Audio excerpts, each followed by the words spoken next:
जय श्री श्याम बच्चों, आज मैं बात करूंगा बिजनेस स्टडी की टॉपर्स की आंसर शीट जो है 2021 की। और ज़रा ध्यान से देखेंगे बेटा, ये एक बच्चे की आंसर शीट है जिसके फुल मार्क्स आए हैं और ये आपको सीबीएसई की वेबसाइट पर मिल सकती है, आप देख सकते हो जाकर। बच्चों के जो जनरल डाउट हैं, आप लोगों के जो भी जनरल डाउट हैं, जनरल क्वेरीज हैं कि हमें एनसीईआरटी के पॉइंट्स टू द पॉइंट रटने पड़ेंगे या उनको as it is word to word वैसा ही लिखना पड़ेगा, वो सारी चीज़ें देखते हैं। इस बच्चे के पूरे मार्क्स आए हैं और इसने किस तरीके से पेपर को अटेम्प्ट किया है कि इसके full out of full marks आए हैं। क्या इसने भी वर्ड टू वर्ड चीज़ों को लिखा हुआ है या इसने टू द पॉइंट चीज़ों को लिखा है, जितनी बातें बतानी चाहिए उतनी लिखी हैं, किस तरीके से इसने अटेम्प्ट किया है, आइए देखते हैं, ध्यान से समझते हैं। ठीक है, तो मैं साथ ही साथ एनसीईआरटी में भी दिखाऊंगा कि एनसीईआरटी में क्या पॉइंट्स लिखे हुए हैं और इस बच्चे ने क्या पॉइंट लिखे हैं और आप किस तरीके से अटेम्प्ट करोगे ताकि आपके मार्क्स ना कटें। अब देखो, जैसे कि पहला क्वेश्चन है जिसमें कि रिक्रूटमेंट के बारे में बताया इसने। उसके बाद रिक्रूटमेंट में इसने टू द पॉइंट ज़्यादा कोई बड़ा नहीं लिखा, छोटा सा लिखा कि recruitment basically it is a process of searching, और सर्चिंग को कर दिया इसने अंडरलाइन। राइट, तो बेसिकली मेन पॉइंट्स को ये क्या कर रहा है, अंडरलाइन कर रहा है बच्चा। देख रहे हो, प्राइवेट प्लेसमेंट, इसमें भी देखो जो मेन बातें हैं उनको अंडरलाइन कर रहे हैं।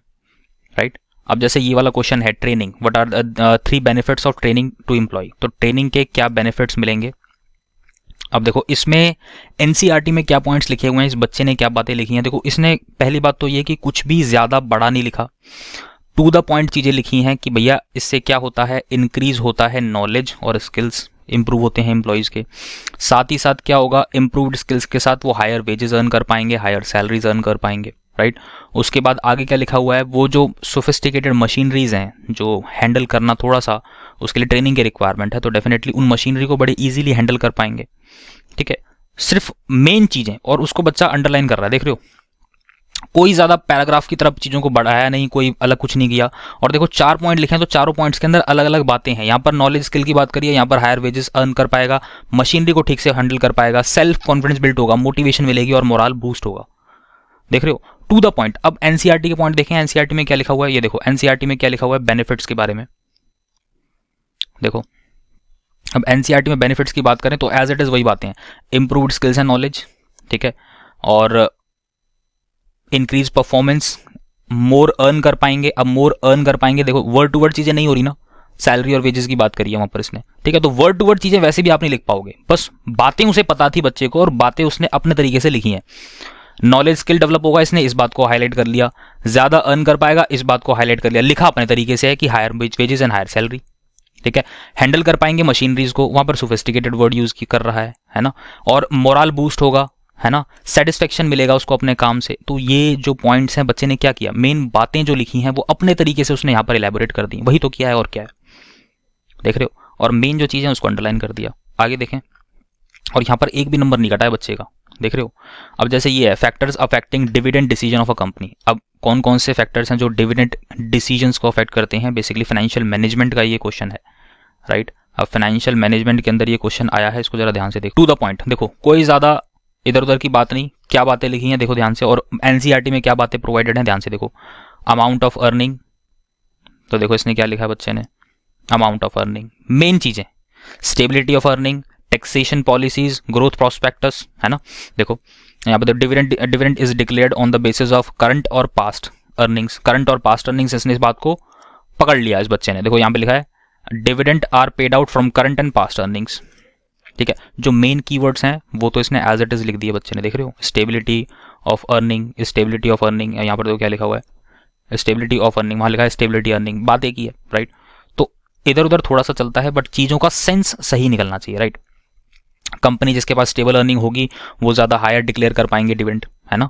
देखो यहाँ पर क्या लिखा हुआ है, other thing remains the same, company stable earning होगी, बेटर डिविडेंड, बेटर पोजीशन होगी, डिक्लेयर हायर डिविडेंड कर सकते हैं। ठीक है, और इसके अगेंस्ट अगर अनस्टेबल अर्निंग है तो वो स्मॉलर डिविडेंड पे कर पाएंगे, है कि नहीं, तो प्रॉब्लम क्रिएट हो सकती है। अब जैसे टैक्सेशन पॉलिसी वाला जो पॉइंट है, टैक्सेशन पॉलिसी वाला पॉइंट देखो बच्चे ने लिखा हुआ है। अब टैक्सेशन पॉलिसी में क्या बातें लिखी हैं, if the tax rates are higher and the company would be providing lesser dividend, अगर टैक्स रेट ज़्यादा होंगे तो कंपनी लेस डिविडेंड पे कर पाएगी, and vice versa situation, tax rate कम होगा तो डिविडेंड हायर डिक्लेयर कर पाएंगे। राइट, अब देखो यहाँ पर क्या क्या चीज़ें लिखी हैं। अब इस पूरे पैराग्राफ में बच्चे ने मेन चीज़ को पकड़ा, क्या, the choice between the payment of the dividend and the retain earning, तो बेसिकली चॉइस करनी पड़ती है कि उसमें से अर्निंग में से कितना पैसा रिटेन करने वाले हैं, कितना पैसा हम डिविडेंड की तरफ पे करेंगे। To some extent affect the difference in the tax treatment of the dividends as a capital gain, तो कैपिटल गेन की तरह इस पर टैक्स दिया जाता था। 2020 से पहले मैं आपको बताऊं, फाइनेंस बजट जो 2020 से पहले, बजट के बाद चेंज आए, 2020 के बाद कुछ चेंजेस आए। 2020 से पहले क्या होता था कि जो डीडीटी, डिविडेंड डिस्ट्रीब्यूशन टैक्स के नाम से जो है गवर्नमेंट को टैक्स कंपनी ही पे करती थी, ठीक है। डिक्लेरेशन के टाइम पर, जिस टाइम डिविडेंड डिक्लेयर किया जाता था बाय द कंपनी, उसी टाइम जो है टैक्स की लायबिलिटी आती थी और कंपनी पे करती थी। बट 2020 के बाद अब शेयर होल्डर जब पैसा रिसीव कर लेता था उसके हाथों में अब टैक्सेबल है। तो डीडीटी जैसा चीज़ें पहले थी वो रिमूव कर दी गई हैं, ठीक है। If tax on dividend is higher, अब देखो यहाँ से, अब इतनी सारी बातें जो लिखी हैं, अब ज़्यादा बच्चा ना इसमें डीप में नहीं गया, सीधा उसने मेन बातें पकड़ी। The tax on dividend is higher, it is better to pay less by way of dividend as compared to the higher dividend may be declare if tax rate relatively lower। तो tax rate अगर कम होंगे तो definitely फिर वो higher dividend declare कर पाएंगे, है ना। आगे देखो क्या लिखा है, दो the dividend are free from tax in the hands of share holder. ये पहले हुआ करता था 2020 से पहले की जो मैंने बात बताई, तो शेयर होल्डर के हाथों में वो टैक्सेबल नहीं था, कंपनी जो है डिविडेंड डिस्ट्रीब्यूशन टैक्स पे करती थी, ठीक है। अब इतनी गहराई में जाने की जरूरत नहीं है, बच्चे ने टू द पॉइंट लिख दिया, यहाँ पर भी वाइस वर्सा लिख के छोड़ दिया। सेंस निकलना चाहिए, कहने का मतलब ये है, ये पॉइंट करेक्ट है और बात जो लिखी है उसका सेंस करेक्ट निकल रहा है, तो एग्जामिनर कुछ नहीं देखेगा, सीधा टिक करेगा।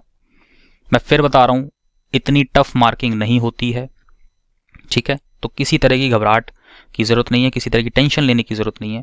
हर बार बच्चा क्या कर रहा है, जो मेन कीवर्ड्स हैं उसको अंडरलाइन कर रहा है, देख रहे हो। और थोड़ा बहुत जो मेन वर्ड है ना, ये जो मेन की पॉइंट्स हैं, इसमें थोड़ा बहुत ऑफ वॉफ इसमें ऐड कर दिया, efficient use of resources, efficient use resources, efficient resources, efficient use of resources, ठीक है, एफिशिएंट यूजेज ऑफ रिसोर्सेज चलता है। इंप्रूविंग एम्प्लॉय मोटिवेशन, ठीक है, it enhance the motivation of employ, something like that, कुछ भी लिख कर आओ, बट लगना चाहिए कि हाँ बच्चा आउट ऑफ द कॉन्टेस्ट नहीं गया है, बातें वही लिखी हैं जो चाहिए। अब देख रहे हो यहाँ पर राइट्स वाली जो बात है, तो एज इट इज जो बातें हैं उनको अंडरलाइन कर रहा है बच्चा, तो कैसे एग्जामिनर मार्क्स काट लेगा, सोचो, समझ रहे हो। तो ये चीजें हैं बेटा, और इसने पॉइंट को बहुत अच्छे से याद किया है, उसके आगे की जो इलेबोरेशन है वो बच्चा अपने अकॉर्डिंग लिख रहा है, ठीक है।